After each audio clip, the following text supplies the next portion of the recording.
இது எத்தன தடவ தான் பேசுறது அப்படின்னு எனக்கே தோன்ற வரைக்கும் நான் வந்து நம்ம சேனல்லே இந்த டாபிக்ல நெறைய விஷயங்கள பேசியிருக்கேன். அத பத்தின கருத்துக்களையும் முன் வச்சாச்சு. ஆனாலும் வந்து சமுதாயத்துல வந்து அத பத்தின மாற்றங்கள் வர்ற வரைக்கும் நல்ல கருத்துக்கள மக்கள் கிட்ட கொண்டு போய் சேர்க்கணும் அப்படின்றதுலலாம் மாற்று கருத்து கிடையாது. ஆனா கொண்டு போய் சேர்க்கிறவங்க கிட்டயே பிரச்சனை இருக்கும்போது, இதுக்கு எப்படிதான் வந்து தீர்வு கிடைக்கும் அப்படின்ற மாதிரி தான் ஒரு சம்பவம் நடந்திருக்கு. பெண்கள எப்படி பார்க்கணும்? பெண்களை எப்படி மதிக்கணும்? அவங்க உணர்வுகளுக்கு எப்படி வேல்யூ குடுக்கணும்? எப்படி ரெஸ்பெக்ட் பண்ணணும்? அப்படின்றத பத்திலாம் நெறைய பேசிட்டு தான் இருக்கோம். இத பாட புத்தகத்துல வைக்கணும். அரசாங்கத்துக்கு இந்த பொறுப்பு இருக்கு அப்படின்லாம் சொல்றோம்.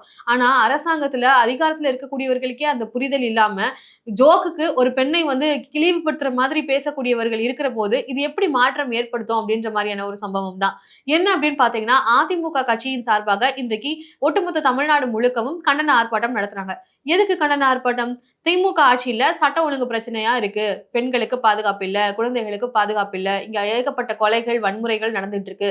இதெல்லாம் வந்து சட்ட ஒழுங்கு பிரச்சனை திமுக ஆட்சியில தான் அதிகரிச்சிருக்கு. இத கண்டிச்சு நாங்க ஆர்ப்பாட்டம் நடத்துறோம் அப்படின்றது தான் அதிமுக சொல்லக்கூடிய விஷயம். ஆனா அத அதிமுகவே வந்து உணர்ந்து தான் அந்த ஆர்ப்பாட்டம் பண்றாங்களான்ற ஒரு கேள்விதான். ஏன்னா மதுரையில நயினா நாகேந்திரன் அவர்கள் ஆர்ப்பாட்டம் பண்றாரு. எடப்பாடி பழனிசாமி அவர்கள் சென்னையில ஆர்ப்பாட்டம் பண்ணியிருந்தாங்க. அப்போ CV. Shanmugam MP CV. Shanmugam அவர்கள் என்ன பேசுறாரு அப்படின்னு பாத்தீங்கன்னா, திமுக தரப்புல இருந்து நிறைய கேம்பெயின்ஸ் எல்லாம் பண்ணிட்டு இருக்காங்க. ஸ்டாலின் தொடரட்டும், தமிழ்நாடு வெல்லட்டும் அப்படின்னு சொல்றதா இருக்கட்டும், வீடுக்கு வீடு உங்களுடைய கனவை சொல்லுங்க, உங்க கனவை வந்து நாங்க நிறைவேற்றுறோம் அப்படின்னு சொல்றதா இருக்கட்டும், வெல்வோம் ஒன்றாக, இப்படி பல கேம்பெயின்ஸ் வந்து பண்ணிட்டு இருக்காங்க. இந்த கேம்பெயின்ஸ் எல்லாத்தையுமே வந்து ட்ரால் பண்ணலாம். ஆனா அதை நீங்க விமர்சனம் பண்றதுக்கு உங்களுக்கு உரிமை இருக்கு. அதை எப்படி விமர்சனம் பண்ணணும்? அதுல ஒரு மீனிங்ஃபுல்லா விமர்சனம் பண்ணணும்ன்றது இருக்கு இல்லையா? அதுல வெல்வோம் ஒன்றாக அப்படி அந்த மாதிரி உங்களுடைய கனவுகள சொல்லுங்க, நாங்க நிறைவேற்றணும் அப்படின்னு சொன்னதுக்கு, அதுக்கு நான் வந்து ரொம்ப ஜாலியா, ரொம்ப காமிக்கா நான் வந்து விமர்சனம் பண்றேன்ற பெயர்ல சி.வி. சண்முகம் எம்பி அவர்கள் என்ன சொல்றாரு, எனக்கு நயன்தாராவ கல்யாணம் பண்ணணும்னு ஆசை இருக்கு. எனக்கு நயன்தாரா வேணும். அப்போ அத வந்து நிறைவேத்துவீங்களா? என்னது இது? அப்படின்ற மாதிரி கிண்டல் பண்றாரு. முதல்ல நீங்க கிண்டல் பண்றதுல இந்த கருத்துல கொஞ்சமாச்சும் அர்த்தம் இருக்கா? இது என்ன மாதிரியான ஒரு கருத்து? எத்தனை தடவ தான் வந்து இது மாதிரியான சம்பவங்கள் நடந்துகிட்டே இருக்கும். அதுவும் குறிப்பா அரசியல்வாதிகள் கிட்ட இருந்தே. நடிகைகளையும் பாதுகாக்க வேண்டிய, நடிகைகளுக்கும் புரொடெக்ட் பண்ண வேண்டிய, நடிகைகளுக்கும் ரெஸ்பெக்ட் தரக்கூடிய இடத்துல இருந்துகிட்டு, அவர்களும் இந்த சமூகத்தில் வாழக்கூடிய பெண்கள். அவர்களே நீங்க இழிவுபடுத்துற மாதிரி பேசுறதுன்றது எந்த வகையில சரி? ஒரு மோகப் பொருளா தான் பார்க்குறாங்க அப்படின்றது தான் வந்து இதன் மூலமாக தெரியுது. இதுல என்ன வருத்தமான விஷயம்னா, அவர் எம்பியாவும் இருக்கிறாரு. ஒரு மெம்பர் ஆஃப் பார்லிமென்ட்டா இருக்கிறாரு. ஒரு ராஜ்யசபாக்கு போக்கூடிய ஒரு நபராக இருந்து கொண்டு, பெண்கள் பற்றின புரிதல் இவ்வளவுதானா? அப்படின்ற ஒரு கேள்விய தான் வந்து ஏற்படுத்துது. இப்பதான் நயினா நாகேந்திரன் அவர்கள் த்ரிஷாவ பத்தி பேசியிருந்தாங்க. நான் டிவிகே தலைவர் விஜய விமர்சிக்கிறேன்ற பெயர்ல த்ரிஷா வீட்ல இருந்து வெளில வர சொல்லுங்கன்னு சொல்றாங்க.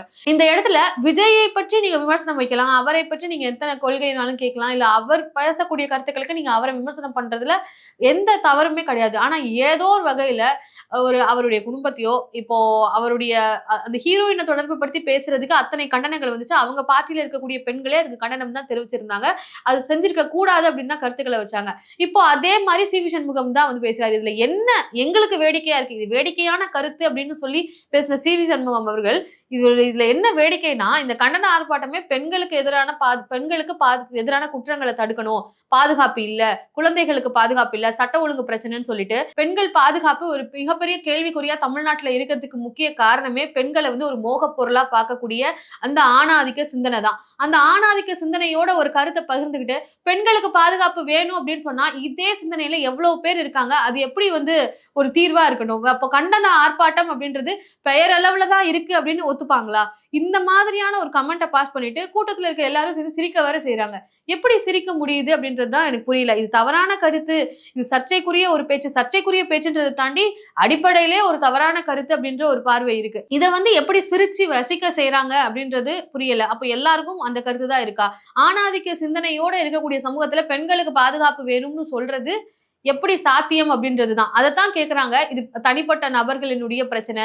இத சட்ட உளவியல் ரீதியாகவே வந்து நம்ம வந்து இத சரி செஞ்சா தான் பெண்களுக்கு எதிரான குற்றங்கள் குறையும்னு சொல்லிட்டு இருக்கக்கூடிய சூழல்ல, இந்த சிந்தனையோடயே நான் பெண்களுக்கு பாதுகாப்பு தரேன்னு சொல்லி ஒரு கண்டன ஆர்ப்பாட்டம் நடத்துறாங்க அப்படின்னா, அது அர்த்தமற்றது அப்படின்றது தான் என்னுடைய பார்வை. இந்த ஒரு எம்பி சி.வி. சண்முகம் அவர்கள் பேசின இந்த ஒரு கருத்துக்கு நெறைய கண்டனங்கள் கண்டிப்பா வரப்போகுது. எப்படி த்ரிஷா அவர்கள் வந்து ஒரு அறிக்கை வெளியிட்டாங்களோ, ஒரு அதிகாரத்துல இருக்கக்கூடியவர்கள் மேல அவங்க இத்தனைக்கும் டைரக்ட்டா கூட வைக்கல அப்படின்றதே வந்து ஒரு விமர்சனமா மாறுச்சு. இப்போ நயனா நாகேந்திரன் மாதிரியான ஒரு மாநில தலைவர் பேசின கருத்துக்கு த்ரிஷா அவர்கள் தரப்புல இருந்து ஒரு அட்வொகேட் அவங்களுடைய அட்வொகேட் ஒரு அறிக்கையும் வெளியிட்டிருந்தாங்க. இப்போ அடுத்தது நயனா நாகேந்திரன் மாதிரி இப்போ சி.வி. சண்முகம் அவர்களுக்கும் வந்து ஒரு கண்டன அறிக்கை வந்து நயன்தாரா கிட்ட இருந்து வரும். ஆனா இந்த மாற்றம் அடுத்தது வேற யாராச்சும் ஏதாச்சும் ஒரு நடிகையை வச்சு பேச போறாங்க. இதுதான் வந்து தொடர்ந்துட்டு இருக்கு. இதுதான் வந்து அவல நிலையாகவும் இருந்துட்டு இருக்கு. இந்த புரிதல் மக்கள் மத்தியில ஒரு மாற்றத்தை ஏற்படுத்த வேண்டிய பொறுப்புல இருந்தவங்களுக்கே இல்ல அப்படின்றப்போ, எப்படி மாற்றம் வரும் அப்படின்றது தான் என்னுடைய கேள்வி. உங்களுக்கு என்ன தோணுது அப்படின்றத கண்டிப்பா கமெண்ட்ல பதிவு பண்ணுங்க. நன்றி.